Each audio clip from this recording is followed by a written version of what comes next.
Les vraies voix Sud Radio, 17h-19h, Philippe Rossi. Et c'est le retour des vraies voix sur Sud Radio avec Philippe Bilger, Michel Pouzol, Caroline Pilastre. On poursuit notre deuxième débat, c'est le débat des vraies voix. Les caméras piétons, voilà la solution pour Gérald Darmanin après ces derniers jours de violences policières. Des petites caméras donc posées sur le policier qui permettront pour le ministre de l'Intérieur d'apaiser les tensions, de rétablir la confiance entre les Français, une partie de la population en tout cas et les forces de l'ordre. Tous les policiers seront équipés de caméras piétons dès le 1er juillet prochain. Un gage de transparence selon Gérald Darmanin. Est-ce que la caméra piéton, c'est la solution pour lutter contre les violences policières? Le compte Twitter de Sud Radio, on fera un point sur vos votes dans quelques instants. Et le 0826 300 300, c'est le duel des vraies voix. C'est l'heure du duel. Et pour ce duel, on accueille Corinne qui nous appelle de Chamonix. Salut Corinne. Bonjour, bonsoir les vraies voix. Eh ben, bonsoir, Corinne. Ouais. Il neige à Chamonix, hein. Génial. Féerie de Noël. Bon, très bien. Voilà, vous nous faites rêver, hein. Vous nous faites rêver parce que bon, il fait pas assez froid pour qu'il y ait des flocons Neige en qui tombent. décembre, Noël au balcon. Exactement. Ma chère Corinne, tiens, vous allez jouer le rôle ce soir un petit peu d'arbitre. D'un côté, Michel Pouzol qui est pour ces caméras piétons. De l'autre, Philippe Bilger qui est un petit peu plus nuancé. Vous allez le voir, Michel Pouzol.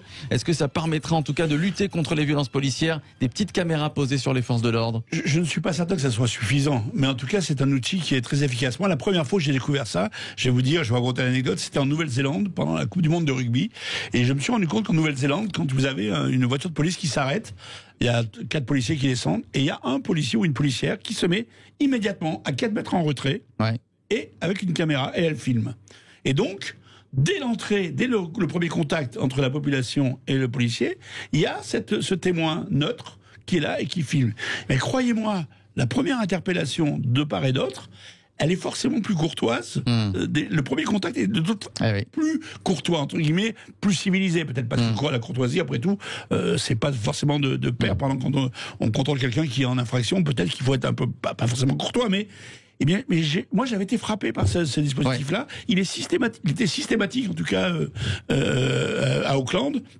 Et je m'étais dit, et j'ai appris que dans d'autres pays anglo-saxons, cette disposition existait depuis très longtemps, et qu'elle fonctionnait, et qu'elle avait, en tout cas, ceux qui avaient travaillé là-dessus, avaient constaté, effectivement, alors ça évitera pas tous les incidents, faut pas rêver non plus, mais ça concourait à dire les deux face à face savent bien qu'on ne va pas interpréter de manière déformée leur intervention parce qu'ils sont filmés, quoi. C'est testé dans plusieurs villes de France, dont Rieux-la-Pape, près de Lyon, ça se passe plutôt bien. Voilà, le même constat que vous, Michel Pouzol. Philippe Bilger, un peu plus nuancé. Ça vous gêne de voir ces policiers contrôlés avec des caméras? Non, je ne suis pas évidemment d'une opposition dogmatique à des caméras piétons. Ce qui m'énerve, et si j'avais à écrire l'histoire de mes rapports avec la police depuis 40 ans, je pourrais la raconter comme une défiance de plus en plus grande à l'égard de la fonction policière. Moi, ce qui m'énerve, c'est que à chaque fois on parle de ces outils dans une finalité de défiance. À aucun moment je n'entends invoquer le besoin d'outils qui permettront à la police de mieux faire son travail, de mieux interpeller les délinquants. C'est à chaque fois des mécanismes de suspicion à son égard. C'est ce qui m'énerve profondément, et je crains que ça favorise un mouvement qui est déjà très délétère. Juste un mot, Philippe. L'exemple que je prends en Nouvelle-Zélande, c'est les deux sont filmés. La personne interpellée et le policier. Et la personne interpellée, quand elle sait qu'elle est filmée, elle ne répond pas tout à fait non plus de la même façon dans le premier rapport avec les forces de l'ordre. Donc ça marche des deux côtés. Corinne de Chamonix qui nous appelle pour ou contre cette caméra piéton. Je ne prendrai pas parti ni pour l'un ni pour l'autre. Je pense que la caméra peut être utile, mais je pense qu'on perd l'humain. Et il faudrait peut-être un moment refaire de l'humain. Moi, je sais que j'ai 57 ans. J'ai été avec les flics et les gendarmes. J'ai eu toujours des très bonnes relations, mais très bonnes. Moi, j'ai eu un bar, j'ai eu un commandant en Haute-Maurienne qui était autoritaire, mais super humain. J'ai eu avec des flics au Grau-du-Roi quand j'avais 20 ans. Ils venaient me chercher mes clés en plein service parce que j'avais pas de jour de congé pour me déplacer ma voiture pour pas que j'ai de PV. Maintenant, quand je sors avec cette attestation, j'ai des jeunes de 20 ans qui vont t'apprendre la vie et qui te parlent presque hautement. Je demande si mon attestation ancienne est bonne pour le jour de l'attestation. On m'a dit, mais vous voyez bien que le décret, ce n'est pas la bonne date, alors qu'un décret...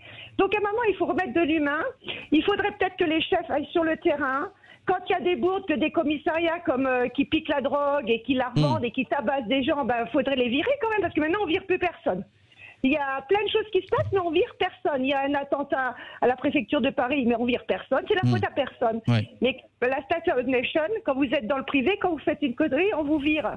Donc à un moment, l'inégalité des gens, là, elle est flagrante. Et je pense qu'il va falloir du temps et remettre de l'humain. Alors, mais pour les flics et pour les gens, les deux. Alors les auditeurs sont également partagés comme vous sur le compte Twitter de Sud Radio. Ils répondent oui quand même à la caméra piéton à 56%. Malheureusement, on n'a plus trop le temps pour conclure en Très une rapidement, phrase, Caroline. moi je suis pour, parce que je trouve que c'est une excellente approche, dissuasive, dans un cas comme dans l'autre. Ça peut éviter des bavures judiciaires, au même titre que des invectives, des insultes et des agressions du côté citoyen vis-à-vis de la police. Allez, merci à vous Corinne, voilà, pour votre témoignage. Merci d'avoir débattu avec nous. On va tout de suite jouer, on va jouer au roi de l'info.